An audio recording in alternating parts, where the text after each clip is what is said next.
This is the Tesla Model X crossover. Because of its unusual doors, Tesla calls it a sport utility vehicle with falcon wing doors. I call it a minivan with pigeon wing doors.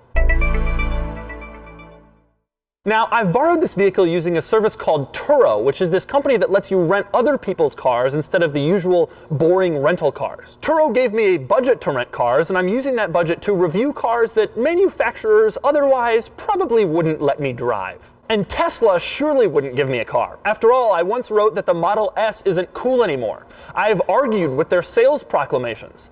And I've tweeted many times about how fed up I am with the vanity plates. The constant freaking vanity plates. So why do I hate Tesla? Simple. Because I'm a red-blooded car enthusiast who loves cars, and Tesla is a stupid tech company whose awful cars don't even make any noise. Now, in my next video, which should go up later this week, I'm going to show you all of the strange quirks and weird traits and unusual features about this car that you probably wouldn't know unless you've spent some serious time with one. But today, I'm going to end all the hype about this thing, and I'm going to show you exactly why the pigeon wing minivan is actually an awful car. Now, I can't personally come up with enough complaints about this thing, so today I've turned to the best sources on the internet, WordPress blogs and YouTube comments, in order to find all of the greatest complaints that car enthusiasts have about this car. And today I'm going to demonstrate why they're all completely correct. Now, as everyone knows, the Model X's rear doors open upwards like a pigeon trying to take flight in Times Square in order to eat a cheese puff. But you know what they don't do? Open up in a low parking garage like this one, as I shall now demonstrate.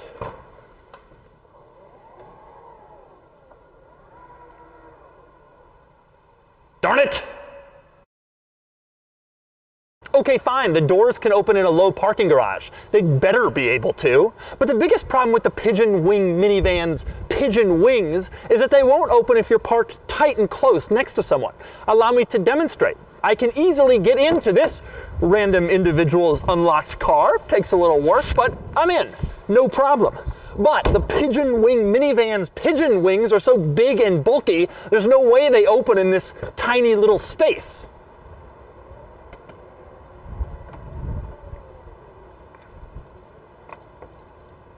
Darn it!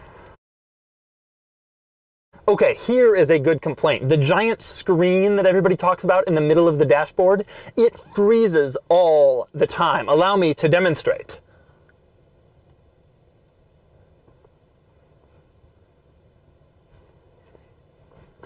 One second.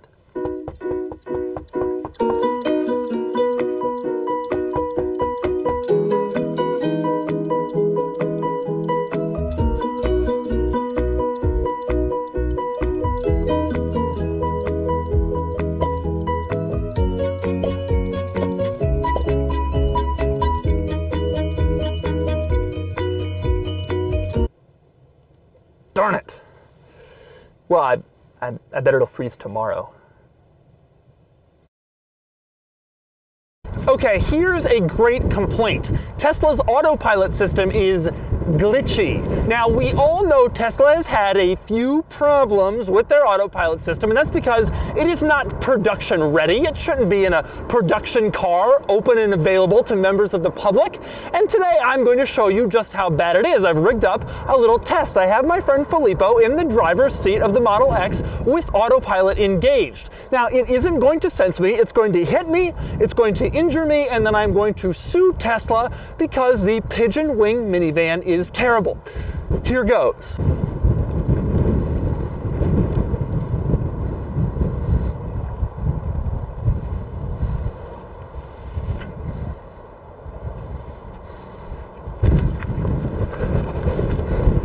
Darn it! Here's another problem with the pigeon wing minivan. It is not at all practical. I mean, look at that stupid, sleek, coupe-like design. You can't get anything back there. And my friend Filippo here, he feels differently. He thinks it's actually a relatively practical vehicle. But I know better. So we've created a little challenge here. In order to find out if the Pigeon Wing minivan is actually practical, Filippo is going to try to stick a few items inside of it. Now, what do we have? We got 4 rather large winter tires. We've got these 2 odd silver things that we just bought at Home Depot. We have a woman's bathroom sign. We have a couple of boxes of light bulbs, and we have one of those drive like your kids live here signs. Now, if that is not regular everyday groceries that you would put in the back of your car, I don't know what is. And so, Filippo, if you think you can get these items in back, have at it.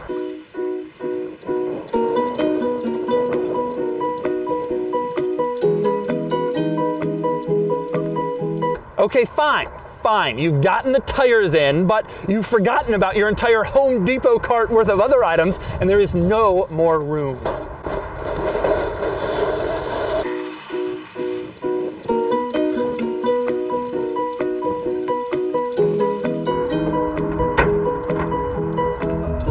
Darn it! Here's another ridiculous thing about the Pigeon Wing minivan. It only has 257 miles of range. Do you believe that? What kind of stupid car only goes 257 miles before it has to be refueled? What kind of idiot Tesla owners put up with such a ridiculous amount of range? That's so absurd. Only 257 miles? How is that even tolerable? What kind of stupid... So here's the thing. All those criticisms you've heard about this car, maybe some you've participated in, they're not entirely true, but that still leaves the ultimate question. What's it like to drive? Well, it's time to take it on the road and find out. Obviously, the first thing you notice when you get into this vehicle, and just about any electric vehicle, is that it doesn't make any noise, which is always a little bit unsettling for a little while, especially when you floor the accelerator. This thing's pretty quick, and it's like... Now, the Model X is especially good on the highway, I think, because of the autopilot and because it's so fast and it's fairly substantial. It's a good highway cruiser. But I've started this test in the city because driving around the Model X, I discovered what I think are its 2 biggest driving flaws. Number 1 is the ride quality. It is pretty harsh. Now, with that said, this is a performance SUV, like a X5M or a Cayenne Turbo, and it rides about like those cars do. Now, the other demerit to me about the Model X's driving experience is you hear a lot of road noise and tire noise. Now, the funny thing about that, of course, is you don't hear any engine noise. So I think the road noise and tire noise are amplified because you're used to hearing those things drowned out a little bit by the engine. One thing that is very clear about the Model X, though, here I'm on a highway on-ramp.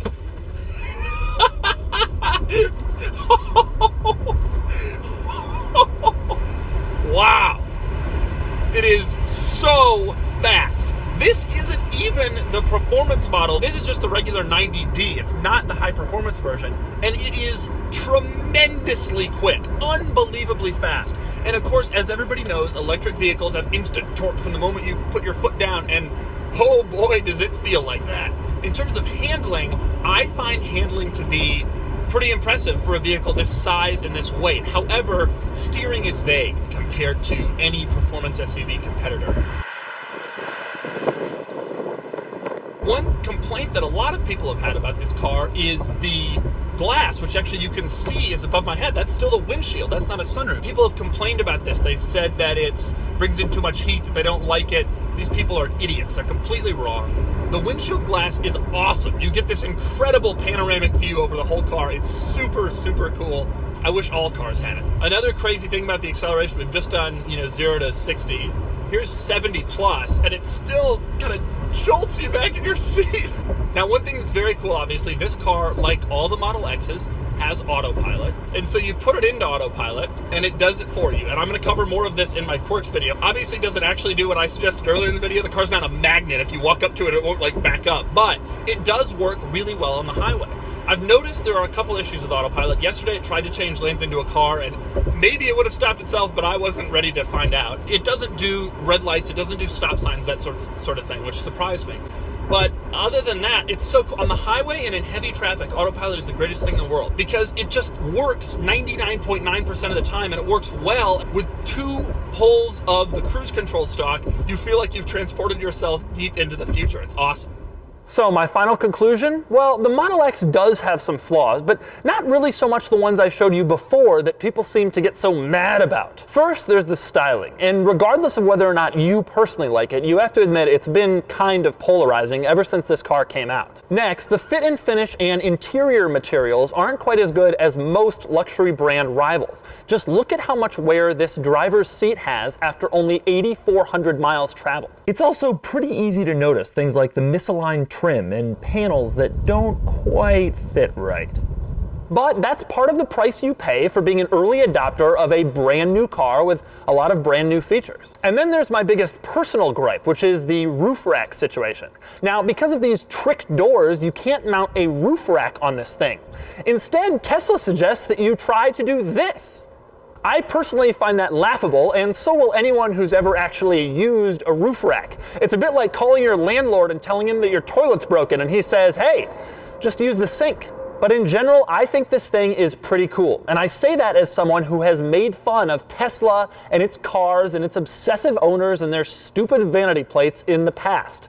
Why is the Tesla Model X an awful car? It isn't. And you'd better get ready because this might just be the future.